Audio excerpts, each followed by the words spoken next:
ஒரு மன்னர் மனிதன் செல்வத்தை எப்படி பயன்படுத்துகிறான் என்பதை தெரிந்து கொள்ள ஒரு விசித்திரமான சோதனை செய்தார். ஆனால் நடந்தது அவர் எதிர்பார்த்ததை விட முற்றிலும் வேறுபட்டது.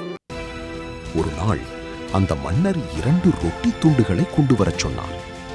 அவற்றில் ஒன்றிற்குள் விலைமதிப்பற்ற வைரங்களை மறைத்து வைத்தார். பின்னர் அந்த 2 ரொட்டிகளையும் ஒரு பணியாளனிடம் கொடுத்து, இந்த கடமான ரொட்டியை தகுதியான ஒருவருக்கு கொடு, மற்றதை ஒரு சாதாரண பிச்சைக்காரனுக்கு கொடு என்று கூறினார். பணியாளன் நகரத்தில் சுற்றி பார்த்தான். யாருக்கு கொடுக்க வேண்டும் என்று யோசித்தான். அப்போது ஒரு மதபோதகர் போல தோன்றிய மனிதனை அவன் கண்டான். அவனுக்கு அந்த கனமான ரொட்டியை மரியாதையுடன் கொடுத்தான். மற்றொரு ரொட்டியை ஒரு ஏழை பிச்சைக்காரனுக்கு கொடுத்தான்.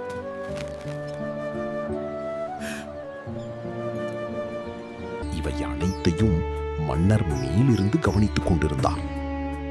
அந்த மனிதன் ரொட்டியை பார்த்து, ஏன் இது இவ்வளவு கனமாக இருக்கிறது? ஒருவேளை சரியாக வேகவில்லையோ என்று எண்ணினார். அவர்கள் இருவரும் உடனே ரொட்டிகளை மாற்றிக்கொண்டார்கள். இதுதான் கதையின் திருப்பம். மன்னர் இதைக் கண்டு துறவிக்கு செல்வம் தேவையில்லை என்று நினைத்தார். ஆனால் உண்மையை தெரிந்து கொள்ள அவர் அவர்களை பின்தொடரச் சொன்னார்.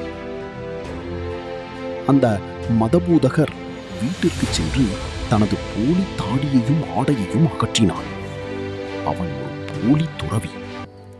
அதே சமயம் பிச்சைக்காரன் தனது வீட்டில் மனைவியுடன் ரொட்டியை உடைத்தான். அப்போது அதற்குள் இருந்த வைரங்கள் வெளியில் விழுந்தன. இது நமக்கே. நாம் இப்போது பணக்காரர்கள். இல்லை, இது கடவுளின் சோதனை. இதை கொடுத்தவரிடம் சென்று உண்மையை தெரிந்து கொள்ள வேண்டும். அது நமக்காக அல்ல என்றால் திருப்பிக் கொடுக்க வேண்டும். காவலாளிகள் அரசரிடம் சென்று நடந்தவற்றை கூறினர். பிச்சைக்காரனின் நேர்மையை அறிந்த மன்னர் மிகவும் ஆச்சரியமடைந்தார். அவனை அரண்மனைக்கு அழைத்தார். அவனுக்கு அந்த வைரங்களையும் பல பரிசுகளையும் வழங்கினார்.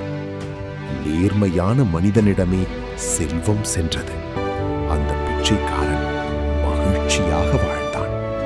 நேர்மை எப்போதும் வெற்றி பெறும். நேர்மையானவரை இறைவன் எப்போதும் கைவிட மாட்டான்.